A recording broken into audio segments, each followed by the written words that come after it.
Palabra y vida.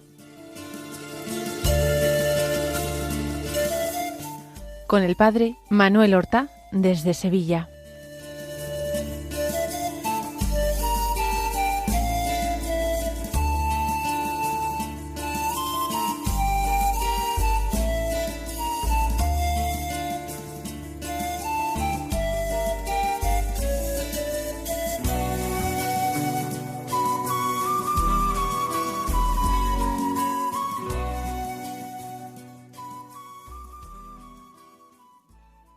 En el nombre del Padre, y del Hijo, y del Espíritu Santo. Amén. Alabados sean Jesús y María. Muy buenos días, queridos amigos, oyentes de Radio María y seguidores del programa Palabra y Vida. Hoy es el viernes de la 28ª semana del tiempo ordinario. Cada viernes sabemos nosotros que es un día penitencial, en que la Iglesia nos invita a practicar algún tipo de penitencia, la abstinencia de carnes, al menos. También podemos vivir el ayuno o cualquier otro tipo de práctica penitencial que nos ayude a tomar conciencia de la necesidad que tenemos de unirnos al Señor en su pasión por la redención del mundo. Vamos a escuchar la palabra de Dios. Escuchar y meditar la palabra de Dios es una práctica penitencial también. La oración, la limosna y el ayuno son las tres obras penitenciales por excelencia de la Iglesia. Nosotros, en la liturgia de la misa de estos días, de estas semanas, estamos leyendo la carta del apóstol San Pablo a los romanos. Hoy llegamos al capítulo 4, del que tomamos los versículos 1 al 8, que dicen así: Hermanos, ¿qué diremos que obtuvo Abraham, nuestro padre según la carne?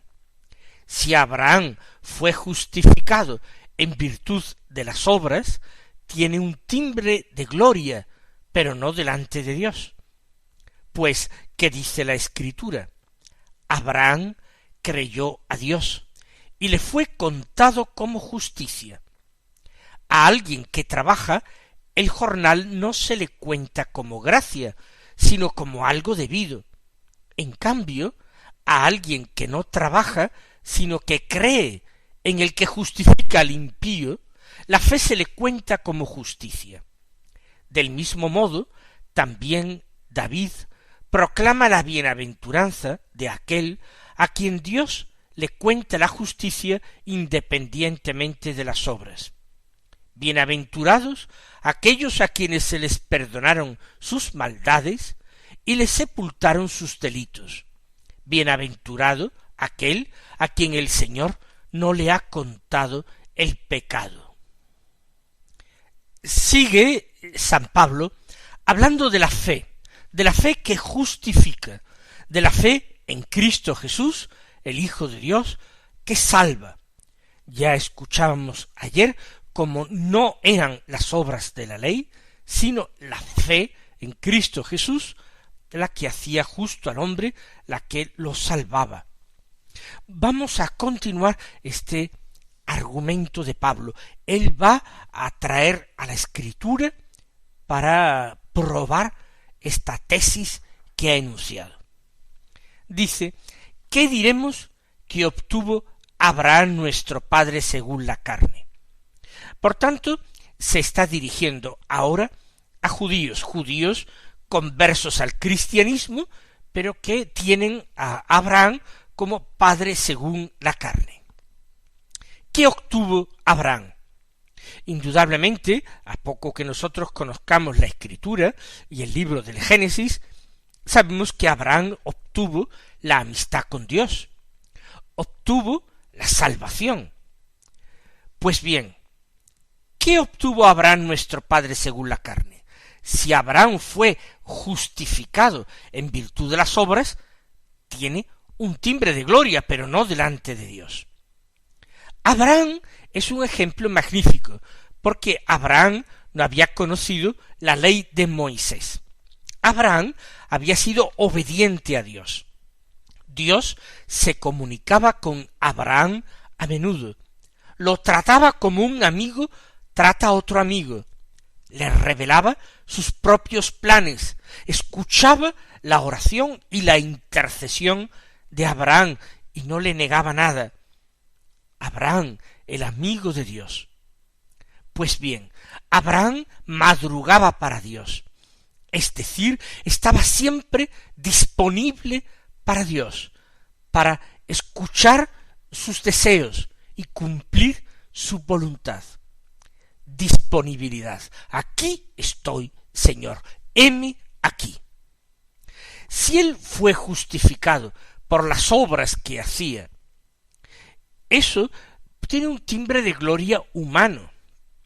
Qué hombre más cumplidor, qué hombre más recto, qué fuerte, qué digno, qué hombre más lleno de fuerza de voluntad, de tesón, de virtudes humanas. Sería un timbre de gloria, pero no delante de Dios. Sería puramente obra de Abraham. Y un hombre no puede justificarse, es decir, salvarse a sí mismo. Por tanto, está argumentando Pablo, Abraham no se justificó en virtud de las obras. Y ahora va a citar a la Escritura. Pues, ¿qué dice la Escritura? Abraham creyó a Dios y le fue contado como justicia. ¿Quién dice esto de que Abraham creyó y le fue contado como justicia? Justicia como justificación en el sentido que nosotros dábamos en el programa de ayer, como salvación. ¿Quién lo dice? Lo dice el libro del Génesis. En el capítulo 15 se dice que Abraham creyó al Señor y se le contó como justicia, como salvación. Esta frase la cita también Pablo en su carta a los Gálatas, que tiene prácticamente el mismo argumento, el mismo tema. La cita el apóstol Santiago en su epístola igualmente. Creyó a Dios. En esto hace radicar la Escritura, que es palabra de Dios, la salvación de Dios, la manera en que Abraham agradó a Dios, en que creyó a Dios. Eso le fue contado como justicia, como salvación. Y ahora argumenta desde el punto de vista del sentido común. Hace un razonamiento. A alguien que trabaja, el jornal no se le cuenta como gracia. Es decir, para una persona que está trabajando, contratada, trabaja para otro, el jornal no es un premio, no es un regalo, no es un don. No se le cuenta como gracia, dice él. Es algo estrictamente debido. Es un derecho del que ha trabajado, así como su obligación es prestar lo mejor que él pueda y sepa el trabajo a que se ha comprometido. Por tanto, al que trabaja el jornal no se le cuenta como gracia, no es un regalo, sino se le cuenta como algo debido, ya lo hemos dicho, en estricta justicia. En cambio, dice, a alguien que no trabaja, sino que cree en el que justifica al impío, la fe se le cuenta como justicia. Alguien que no trabaja, sino que cree en el que justifica al impío. ¿Quién es el que justifica al impío? Dios, solamente Dios puede otorgar la salvación al impío. Solo Dios puede perdonarle sus pecados. Solamente Él puede rehabilitarlo. Porque Dios cree que todo hombre puede llegar a convertirse y a arrepentirse y rehacer de esta manera su vida. El que justifica al impío, si alguien cree en él, aunque no trabaje, la fe se le cuenta como justicia. Pues bien, concluye, del mismo modo, también David proclama la bienaventuranza de aquel a quien Dios le cuenta la justicia independientemente de las obras. Pablo busca afanosamente en la Escritura la justificación de lo que está enseñando, para que los judíos que le escuchen, aunque sean judíos conversos al cristianismo, no se inquieten, no piensen que son doctrinas novedosas o extrañas doctrinas de Pablo, sino que vean la solidez de la enseñanza del Pablo, que está totalmente anclada esta enseñanza en la Escritura. David proclama la bienaventuranza de aquel a quien Dios le cuenta la justicia, independientemente de las obras. ¿Por qué dice David? Porque lo que va a hacer Pablo es citar a un salmo, el Salmo 32, y se entendían que todos los salmos, o la mayoría de ellos, estaban escritos por David. Por eso dice también David proclama una bienaventuranza. Aquel a quien Dios le cuenta la justicia, le otorga la salvación independientemente de las obras. ¿Qué dice este Salmo 32? Bienaventurados aquellos a quienes se les perdonaron sus maldades y les sepultaron sus delitos. Bienaventurado aquel a quien el Señor no le ha contado el pecado. Este es bienaventurado porque se ve perfectamente que el perdón, la justificación, no se la ha dado a sí mismo, no se la ha ganado, como un obrero merece el salario, el jornal que gana. No, el perdón, la justificación, no se lo ha ganado, sino que lo ha recibido de ese Dios bueno y generoso. Eso sí, Dios se lo ofrecía y él ha querido aceptar ese regalo de la justificación. ¿Cómo ha aceptado el regalo gratuito de la justificación? Creyendo en Dios, por la fe.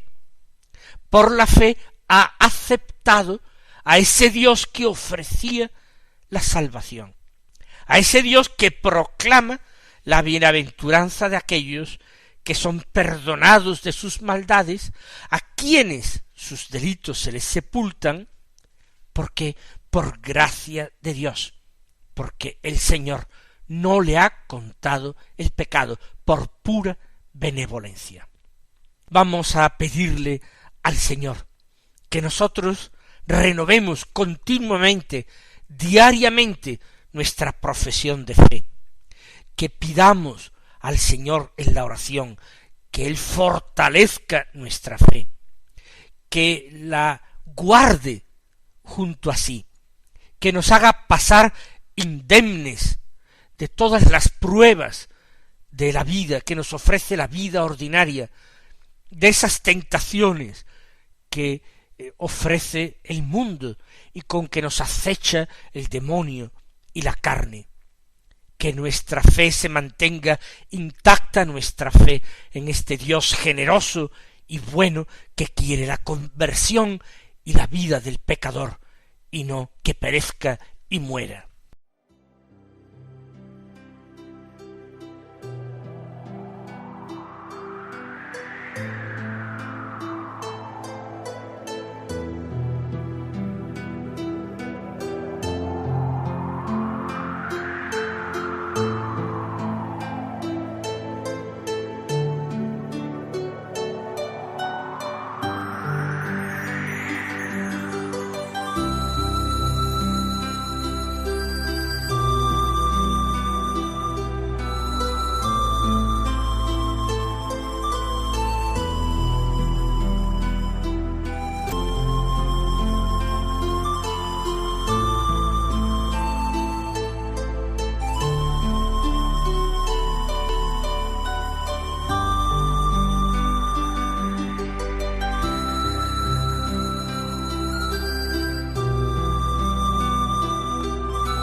Escuchemos ahora el Santo Evangelio de la Misa, es según San Lucas, del capítulo 12, los versículos 1 al 7, que dicen así: En aquel tiempo miles y miles de personas se agolpaban. Jesús empezó a hablar, dirigiéndose primero a sus discípulos. Cuidado con la levadura de los fariseos, que es la hipocresía, pues nada hay cubierto que no llegue a descubrirse, ni nada escondido que no llegue a saberse. Por eso lo que digáis en la oscuridad será oído a plena luz, y lo que digáis al oído en las recámaras se pregonará desde la azotea.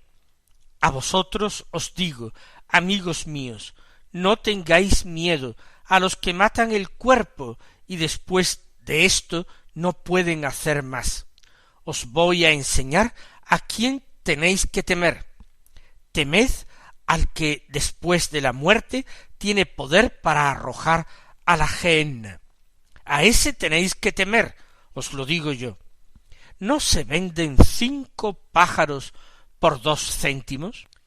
Pues ni de uno solo de ellos se olvida Dios. Más aún, hasta los cabellos de vuestra cabeza están contados. No tengáis miedo, valéis más que muchos pájaros. Hay una situación en que Jesús está rodeado de gente. El evangelista dice miles y miles de personas, y hay que pensar que no se trata de una exageración, sino que multitudes seguían a Jesús, al menos ya en el segundo año de su vida pública.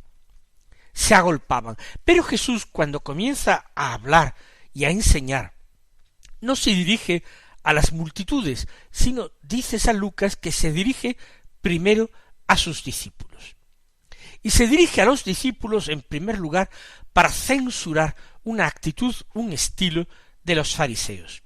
Les dice, cuidado con la levadura de los fariseos, que es la hipocresía. ¿Qué es la levadura?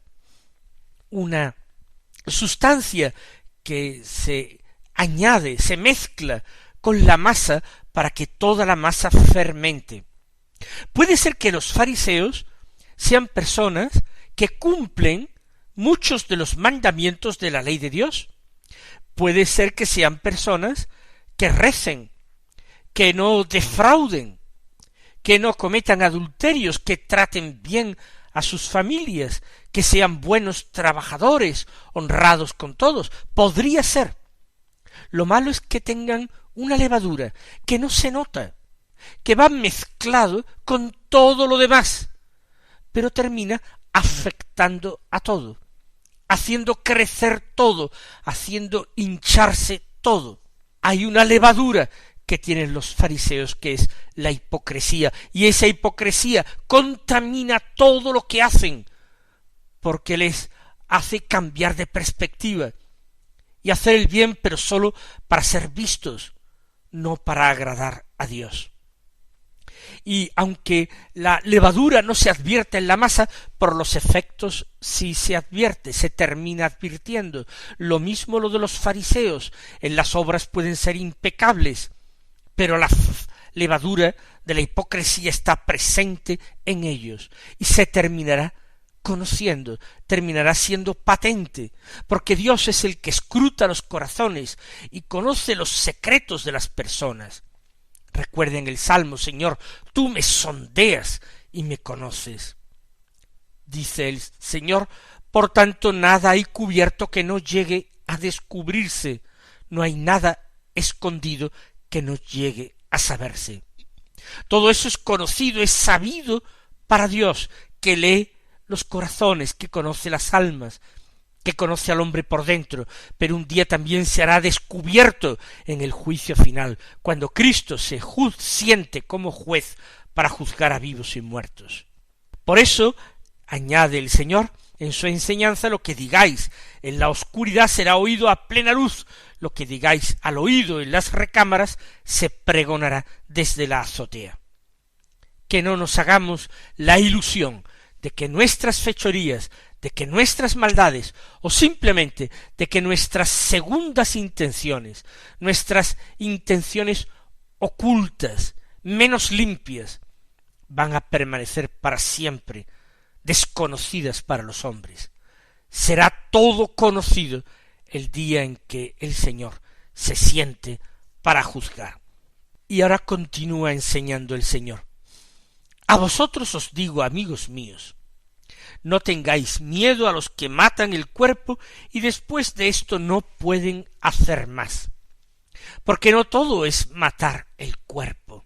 Hay una vida que no termina con nuestra vida temporal, nuestra vida en el tiempo, nuestra vida que podremos llamar también corporal en el cuerpo, nuestra vida mundana en el mundo. No termina aquí. Nuestra vida continúa en el más allá, continúa en Dios. Por tanto, a los hombres no hay que temerles, ni a los tiranos ni a los malvados, pero al justo juez que un día juzgará nuestras obras, y no sólo nuestras obras, sino nuestras palabras y hasta nuestros pensamientos, nuestras intenciones. A ese hay que temer, porque tiene la posibilidad de sentenciarnos a un castigo que es eterno. El castigo eterno, nosotros lo llamamos el infierno, que está simbolizado en la Gehenna. La Gehenna era un quemadero de basuras, un vertedero de basuras donde las basuras se quemaban al lado de Jerusalén, desprendiendo humos y desprendiendo un olor infecto. Era algo tan desagradable, con presencia de fuego, que era comparado en la Escritura al infierno. Temed al que después de la muerte tiene poder para arrojar a la Gehenna. A ese tenéis que temer, os lo digo yo. Es que entonces debemos tener miedo a Dios. El último versículo que hemos leído dice lo contrario. No tengáis miedo, vosotros valéis mucho más que muchos pájaros. ¿En qué quedamos? ¿Hemos de tener miedo a Dios o no hemos de tenerle miedo? No, Jesús nos dice repetidas veces, no temáis. En el mismo Evangelio de hoy, como conclusión, no tengáis miedo, porque nosotros valemos mucho más que los pajarillos del cielo. Pero hemos de temer al justo juez, porque hemos de tomarnos en serio nuestra vida y la realidad de la posibilidad de un castigo eterno, de una Gehenna que es infinitamente mucho más espantosa que la Gehenna que un día existió junto a la ciudad de Jerusalén. El Señor pone otra comparación. ¿No se venden 5 pájaros por 2 céntimos? Mucha gente cazaba pajarillos para luego venderlos en el mercado por un valor ínfimo. Eran pobres, personas que tenían que buscarse la vida. Sin embargo, esos pajarillos que caen en las trampas de los hombres no han sido olvidados por Dios, ni de uno solo de ellos Dios se olvida. Dios lo prevé todo, lo permite todo. Hasta los cabellos de vuestra cabeza están contados. Confiemos y no temamos. Que el Señor os colme de bendiciones y hasta mañana si Dios quiere.